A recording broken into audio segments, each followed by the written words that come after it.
সর্বোপরি যে একটা কথা বলতেই হয়, যেহেতু সংবিধান স্বীকৃতি মৌলিক অধিকার শিক্ষা, অনেক শূন্য পদে আমরা দেখেছি pure science SC, Arabic, bioscience SC, Bangla ST, এমন বহু বিষয়ে বহু শূন্যপদ রয়েছে, যেখানে বিষয় ক্যাটাগরিতে যা শূন্যপদ তার থেকে কিন্তু প্রার্থীর সংখ্যা কম রয়েছে। তাহলে সেখানে দুর্নীতির কি প্রসঙ্গ আছে?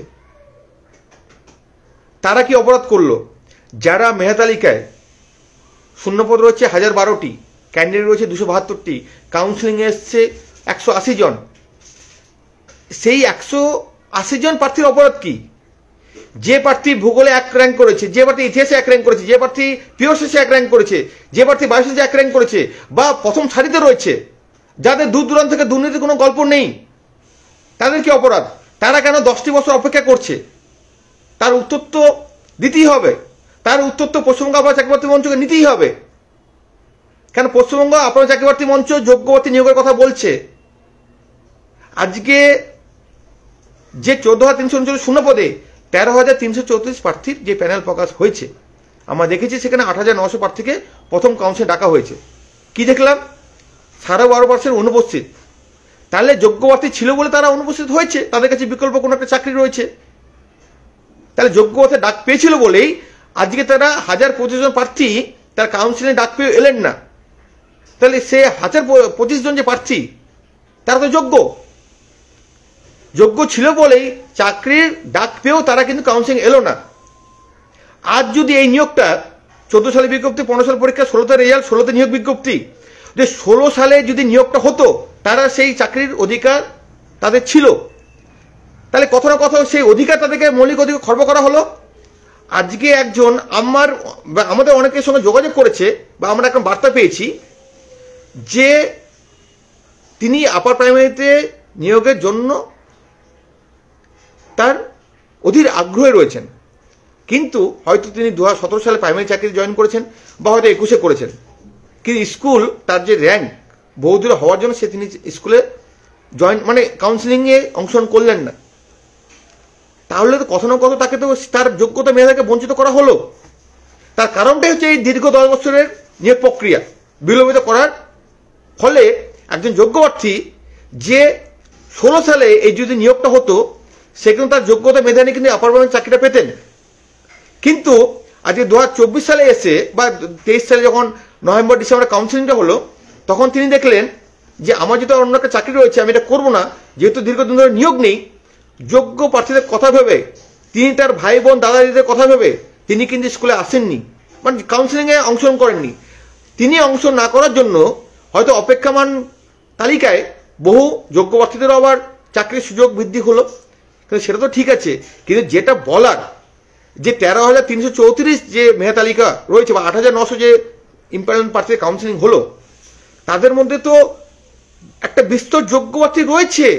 আমরা বিচার বিশ্লেষণ পর্যবেক্ষণ ছাড়াই বলতে পারি সবাই তো আর অযোগ্য নয়। কে যোগ্য কে অযোগ্য সে তো বিচার ব্যবস্থা মামলা হচ্ছে সেটা বিবেচনা হবেই। মামলাকারীরা অভিযোগ করবে, কমিশন তার উত্তর দেবে, সেটা বিচারাধীন জায়গা।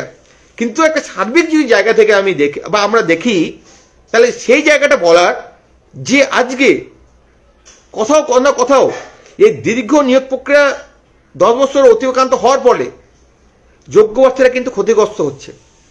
এই 10 বছর ধরে কিন্তু এই স্কুলগুলোতে নিয়োগ নেই।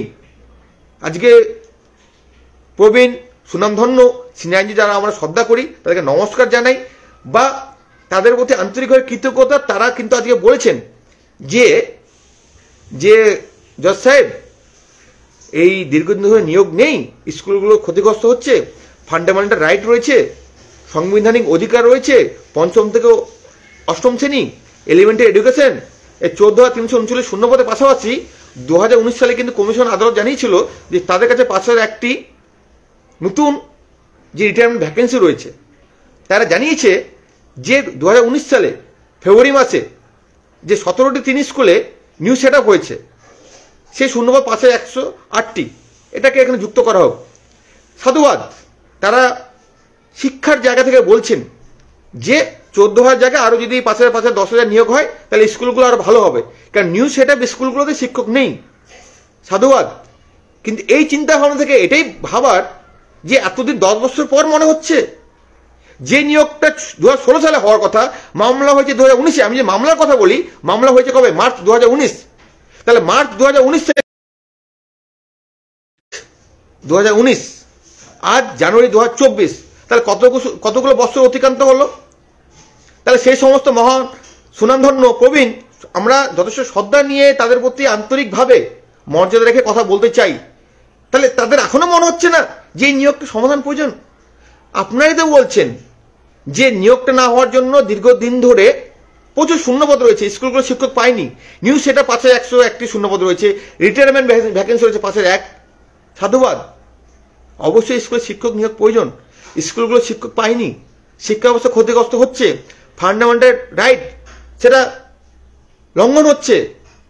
মূল শিক্ষা থেকে যোগ্য প্রার্থীরা বা যোগ্য পড়ুয়ারা, যোগ্য হবু শিক্ষক শিক্ষা যেমন রাজপথে রয়েছে, ঠিক পড়ুয়ারা তো সেই শিক্ষা থেকে বঞ্চিত হচ্ছে। আপনারা সেটা বলছেন, কিন্তু এই নিয়োগ প্রক্রিয়া শুরু হওয়ার যে একটা সময়সূত্র সেটা বলুন, পরপর শুনানিগুলো করুন।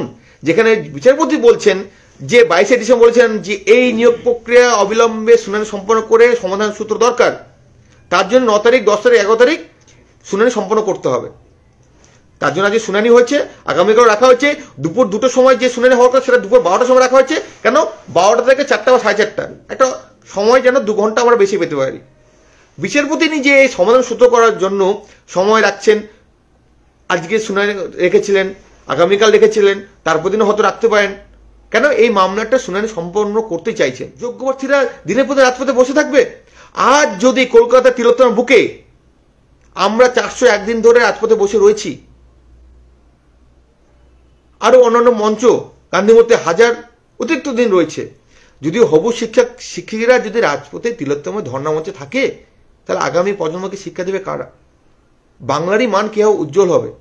এটা কি বাংলার গৌরবের না লজ্জার যে আজকে তিলোত্তমা যে মহানগরী ঐতিহাসিক সংগ্রামের সাক্ষী থেকেছে, সেই তিলোত্তমা কারা বসে রয়েছে? যোগ্য প্রার্থীরা। আপনারা হয়তো অনেকে প্রশ্ন করতে পারেন যোগ্য অযোগ্য বিষয়।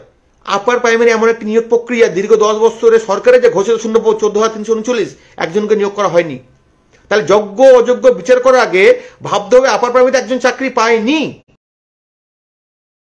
এখানে একজনও প্রক্রিয়ায় দীর্ঘ 10 বছর অতিক্রান্ত হয়ে গেল, শূন্যপদ রয়েছে, একজন চাকরি হয়নি, সেই দাবি ন্যায্য না অন্যায্য? এখানে যোগ্য অযোগ্যর কি বিষয় রয়েছে? আমরা তো যোগ্য প্রার্থী নিয়োগের কথা বলছি, এই জিনিসটা তো ভাবতে হবে।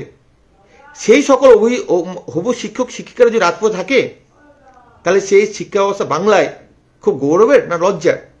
প্রশ্নচিহ্ন রাখতে হয়।